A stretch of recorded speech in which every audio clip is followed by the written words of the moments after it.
국정 운영에 굉장히 바쁘실 텐데 이렇게 자리를 만들어 주셔서 대단히 고맙다고 생각을 합니다. 지금 선거 때 우리가 굉장히 치열하게 서로 선거 운동을 했고, 지금 야당이 된 우리 국민의힘에서는 지금도 비판을 할 거는 또 비판을 하고 있지만, 여든 야든 간에 지금 정부가 좀 성공한 정부가 되고 그래야만이 나라가 또 국민이 행복해지는 것이기 때문에 그런 점에서 우리도 이재명 대통령은 좀 성공한 대통령으로 남기를 마음으로 바라고 있다는 점 좀 이해를 해주시면 좋겠습니다.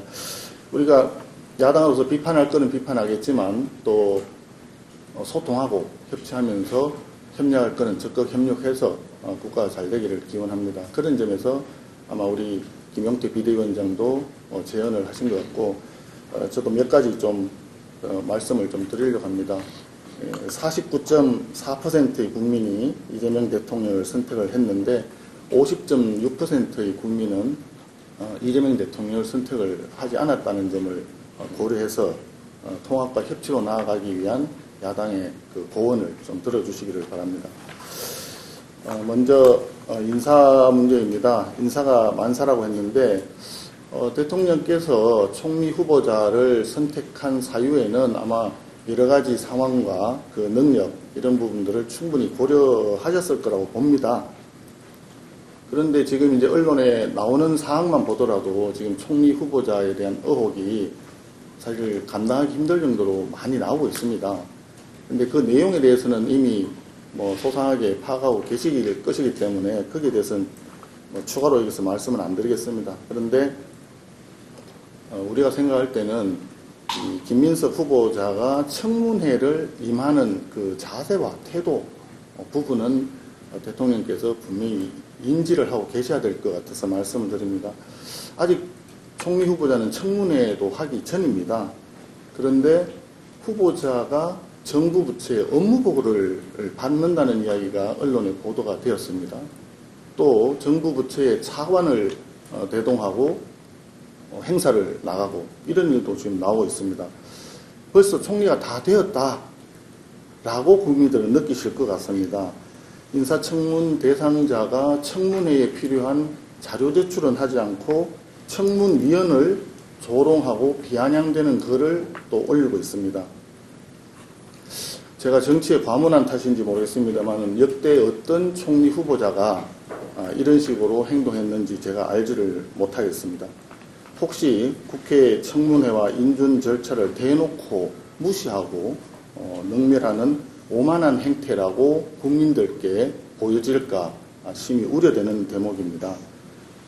이런 분이 앞으로 총리가 된다면 행정부에서 정부에서 국회를 어떻게 상대할 것인지 또 여야 관계가 어떻게 될 것인지 이런 부분에 대해서 대통령께서 좀 심사숙고를 하실 것을 당부를 드립니다. 아마도 대통령님께 진언을 하는 그룹에서는 정권 초반에 첫 인사부터 이렇게 밀려서는 안 된다 이렇게 또 말씀하실 가능성이 많습니다. 그런데 국회를 이렇게 우습게 아는 분이 총리가 되었을 경우에 그것이 과연 이재명 정부의 성공 또 이재명 대통령의 성공에 얼마나 도움이 될는지 이런 부분을 신중하게 좀 고려해 주시면 좋겠다 하는 말씀을 드립니다. 두 번째 문제는 원구성 문제입니다. 우리 의회 민주주의 정치를 복원을 바라는 것은 여야가 아마 같은 생각일 것입니다.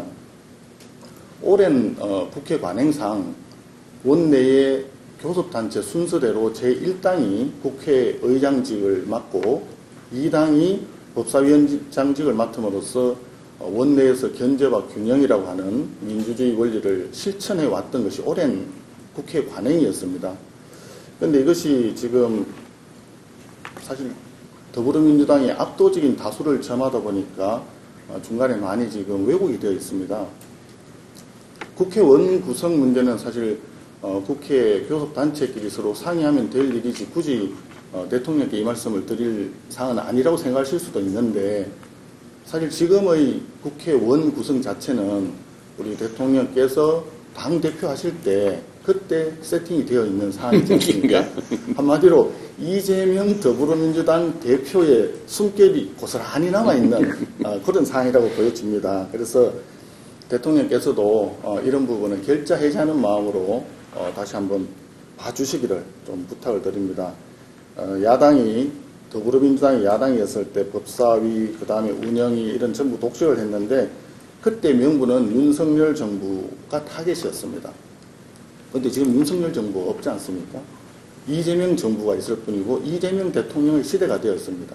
그런 점에서 더불어민주당이 입법부와 행정부를 모두 장악하고 있다는 그런 아주 강력한 현실 앞에서 대통령께서 다시 한번 정치 복원, 국민 통합, 진정한 의미에서 할 수 있도록 좀 지혜를 좀 내주시기를 부탁을 드립니다.